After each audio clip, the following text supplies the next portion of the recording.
আজি যেটো আমাৰ জোৰ সমদল এই সমদল কেৱল আকাশত নহয় খিলঞ্জীয়াৰ অস্তিত্ব ৰক্ষাৰ সংগ্ৰাম এই সংগ্ৰাম যেতিয়ালৈকে খিলঞ্জীয়াসকল অস্তিত্ব ঘূৰাই নাপাব তেতিয়ালৈকে আমাৰ এই সংগ্ৰাম চলি থাকিব আপোনালোকে দেখিবলৈ পাইছে সদৌ কোচৰাজবংশী ছাত্ৰ সন্থা আজি ৩টা দশক অতিক্ৰম কৰাৰ পিছতো আজি কোচৰাজবংশী সকলক অসমত কেৱল লেই কৰা আমি দেখিবলৈ পাইছো এইকাৰণে আমি এইখন বিজেপি চৰকাৰক আমি হকিয়াই দিব বিচাৰিছো খিলঞ্জীয়াসকল আৰু কোচৰাজবংশীসকল আঠুকাৰী অধিকাৰ বিচৰা জাতি নহয় আমি হকিয়াৰ এটা যুঁজাৰু জাতি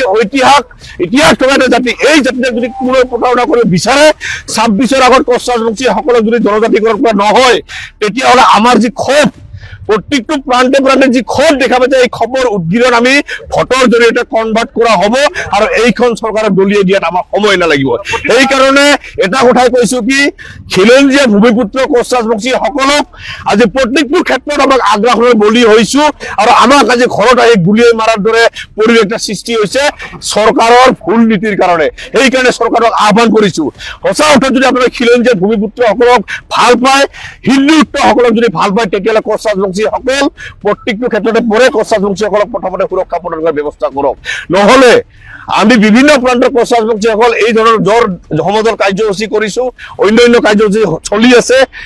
লগতে ২৬ৰ বিধানসভা ইলেকশ্যনৰ আগত কোচৰাজবংশীসকলৰ যি ক্ষোভ এই খবৰ উদ্গীৰণ হৈ এইখন চৰকাৰক দলিয়াই দিয়াত সময় নালাগিব বিধানসভা নিৰ্বাচনত এটা দশক পাৰ হৈ গ'ল চাওক প্ৰতিখন চৰকাৰে আমাক কেৱল ভোট বেংক হিচাপে ব্যৱহাৰ কৰা হৈছে ৰাজনৈতিক পাকচক্ৰত পেলোৱা হৈছে সেইকাৰণে আমি এবাৰ এটা কথা কৈছো খিলঞ্জীয়াসকল এইবাৰ আৰু কোনো কাৰো কথা ভুল নাযায় আৰু কোচৰাজবংশীসকল বিশেষকৈ ৰাজনৈতিকভাৱে উচিত শিক্ষা দিয়াৰ কাৰণে আমি আগভাগ ল'ম আৰু লগতে এটা কথা আপোনালোকৰ জৰিয়তে কৈছো ২৬ৰ বিধানসভা ইলেকশ্যনৰ আগত কোচৰাজবংশীকে ধৰি অসমৰ ৬ জনগোষ্ঠীক অতি সোনকালে জনজাতিকৰণ কৰাৰ বাস্তৱ পদক্ষেপ লোৱাৰ কাৰণে আমি আহ্বান কৰিছো কাৰণ ২৬ৰ বিধানসভা ইলেকশ্যনৰ আগত কোচৰাজবংশীকে আদি কৰি অসমৰ খিলঞ্জীয়া ভূমিপুত্ৰসকল ৬টা জনগোষ্ঠী আমি একত্ৰিত হৈ ৰাজনৈতিকভাৱে উচিত শিক্ষা দিয়াৰ কাৰণে কিন্তু আমি বদ্ধপৰিপক্ক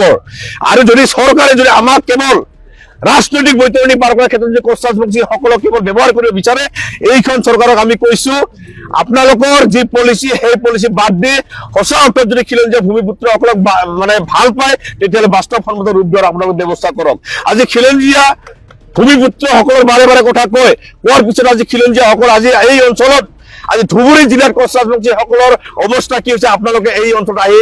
আমি পৰিদৰ্শন কৰি আপোনালোকে চাওক এই অঞ্চলত আজি আমি নিজৰ ভাষা কলা কৃষ্টি সংস্কৃতি গোটেইকেইটা আমি হেৰাই পেলাইছো আজি আমি ঘৰত নিজে হাজিৰা কৰি আহি আমি ভাতটো আমি শান্তিৰে খাব নোৱাৰা এটা পৰিৱেশ এই পৰিৱেশৰ কাৰণে কোনে আজি দায়ী প্ৰতিখন আমাৰ চৰকাৰে সেইকাৰণে চৰকাৰক আহ্বান কৰিছো আপোনালোকে যদি যি আমাৰ ৰাজনৈতিক পথাৰ এই পথাৰখন যদি ভৱিষ্যতৰ কাৰণে যদি সুৰক্ষিত কৰিব বিচাৰে সুৰক্ষিত হিচাপে ৰাখিব বিচাৰে আপোনাৰ ল'ৰা ছোৱালী যদি ভাল ভাৱত ৰাজনৈতিক পথাৰ যদি আহিব বিচাৰে তেতিয়াহ'লে প্ৰথমত অসমৰ ৬ জনগোষ্ঠীক জনজাতিকৰণ কৰিব লাগে যদি এইবাৰ ২৬ৰ আগত জনজাতিকৰণ কৰা নহয় এইখন চৰকাৰ কোচৰাজবংশী আদি কৰি অসমৰ খিলঞ্জীয়া ভূমিপুত্ৰসকল আমি একত্ৰিত হৈ এইখন চৰকাৰক ঠেকেচা খোৱাৰ ব্যৱস্থা আমি কৰিম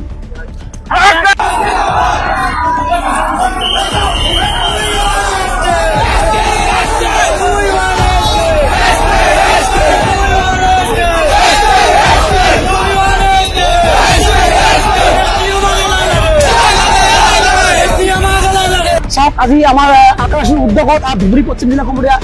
সহযোগত যি আমাৰ জোৰ সমদল ইতিমধ্যে চলি আছে কিন্তু এই বিজেপি চৰকাৰখনে বাৰে বাৰে কত আমাক প্ৰতাৰণা কৰবে বা ভেমেচালি দেখাবে কিন্তু বিজেপি সৰকাৰ বাৰে বাৰে আমি কৈ আছো 2026 চনৰ আগত যদি আমাৰ কোচৰাজবংশী জনগোষ্ঠীক যদি আমাৰ যে সমস্যা সমাজে না কৰে আৰু যত কোচৰাজবংশী যুৱক আছে জঙ্গল যাওয়াৰ জন্য আমৰা ৰেডি আছি ওই বিজেপি সৰকাৰ বাৰে বাৰে আছো শ্যাম ঘোষ ধুবুৰী জিলা আকাশী সভাপতি যদি 2026 চনৰ আগত